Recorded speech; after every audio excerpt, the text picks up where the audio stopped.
My next guest takes on Roosevelt Roberts at the Ultimate Fighter Season 28 finale on November 30th. It is Darrell Horcher joining me here on the program for the very first time. Darrell, how are you? I'm pretty good. Thanks for having me. No problem. Thank you for joining me. Today is Friday. What is your Friday looking like so far?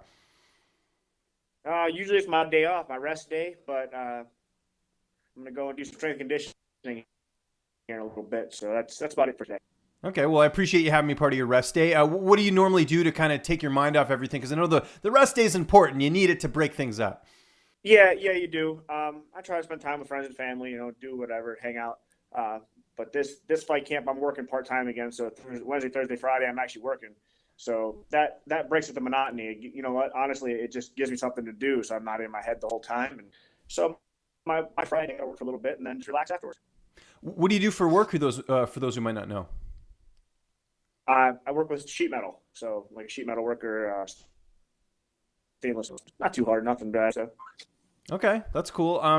Do your coworkers, are they cool with the whole fighting thing? Are your hours pretty manageable as far as training and everything?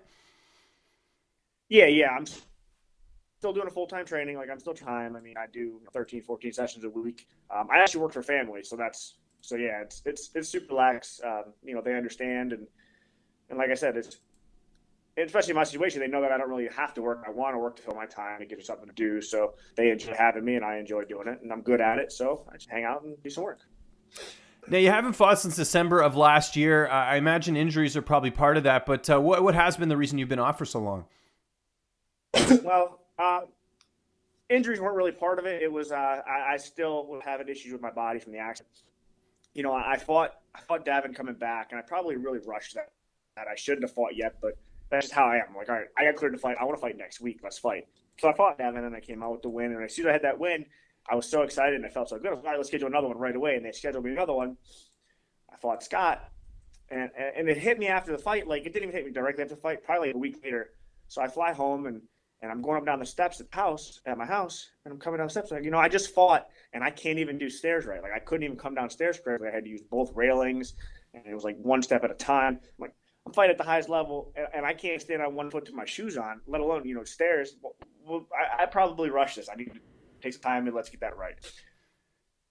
Okay. So I took some time, getting my balance a little better and everything like that. So, and some personal stuff's going on in my life. So between all the issues, between, getting to where I really need to be able to fight and whatnot. And I changed camps, so that was again a different, get the feel for it. Now I went with somewhere I've trained before, but so there's a lot going on in the past year. No, I bet, man, and that's good. You've been able to push through it. How tough have these last 2 years been mentally with the accident, like you referenced there, and just everything else? Because you reach the pinnacle of the UFC, but you're not being able to fight as often as you'd like. Yeah, it's tough. It was super exciting to get signed, and then this happened. And it's like I said in the interviews after my fight, it's like a roller coaster. I was super excited to get some UFC, and then that happened, and then I go through, a down part where it's like you may never fight again. I was literally told I would never fight again, and I'm trying to line things up for like the rest of my career, blah blah blah, and then all of a sudden I can fight again. Now I'm excited, let's fight, and I realized I wasn't quite ready to fight, so then I'm down again, and it's a roller coaster. I'm glad I'm able to. I haven't seen my full potential yet in the UFC, not even close. And I thought Khabib, obviously there was no injuries ailing me, but I came off of the couch. I hadn't trained in 5 months. Took that fight on very short notice, a couple of days, 8 days, lost 25 pounds in 7 days. And then I had my 2 fights when I returned, where I'm still dealing with problems with my body. I'm still dealing with issues, and I'm not making excuses, but they have not seen me yet, not even close. Okay. With all that said, is there anything you can take away from the performance against Scott Holtzman? I mean, obviously injuries played a lot into it, but is there anything else you could sort of take away from that as a sort of a learning experience? Yeah, I learned from every fight. I learned from my wins. I learned from my losses. Obviously, you learn more losses. I'm very, very competitive. So I took away from that I don't know, just that there was so much I had to work on still, and that's why I said I actually had to stop and reassess everything. Like there's, my balance. He was hitting me with trips in that fight that and I'm not taking anything away from Scott. Scott's a really nice guy. He's a good fighter, but I train with high-level wrestlers, super high-level wrestlers. And even these guys right there in the fight are telling me, Darrell, I don't hit you with those trips. We go for it, and you miss. What happened? I think I got in the fight, and as soon as he would hook my leg or something, I would panic, and in my brain, I'd go to another place and go, okay, is everything okay? Just fall, and then assess everything. Can't do that no more. So the coach I'm training with now I'm actually training with Daniel Gracie at Hunter Gracie and Coach John out of EC. And these guys have known me my whole career. I mean, Daniel's actually cornered me when I fought regionally. So they know what I could do. And they knew the accident. They knew all about it.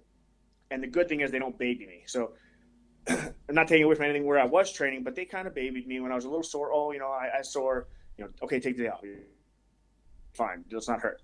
These guys are like, no, your body's fine. We've talked to your physical therapist. Shut up and keep going. You can do this, so get out of your head. So a big part of it is getting belief in myself back, belief in my body.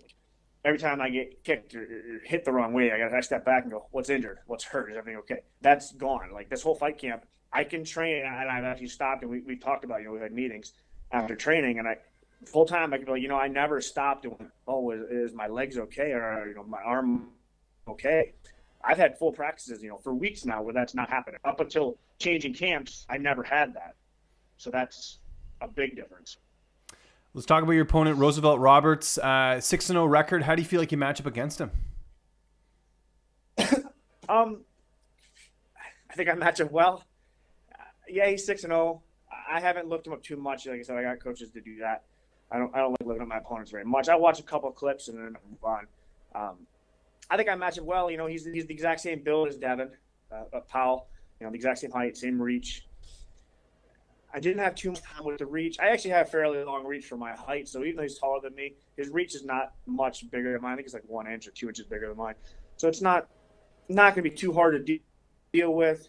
Outside of that, he's never fought anybody on the level. I mean, I did look up. I looked up his record. I looked up his opponents, and it's like his opponents' records combined don't equal my last 2 opponents. It's a welcome to the big show, and he's not getting a very nice welcome. Yeah, and you mentioned the quality of opponents, also the experience here. I mean, I mentioned he's got 6 fights, you've got 16. That's a bit of a gap there. Do you feel like if it does go into certain areas that you will have the edge just because you've been there before with so many fights that you've had? Yeah, I absolutely think so. And I'm a realist. I know not everything goes perfect in every fight. So as soon as I get, as soon as something doesn't go my way in a fight, I've already been there. You're not going to see anything that I've never shown me, anything I've never seen. I feel like he hasn't. I feel like in most of his fights, and when you're fighting guys who are like 2 and 4, you're not really going to be on the downside if you're any good. So I feel like he's never been put in a position where what he's trying isn't working, and he's going to be put there. You mentioned training camp. What about training partners? Who are some of the bodies you get to work with for this camp? I work with some guys, names you wouldn't really know.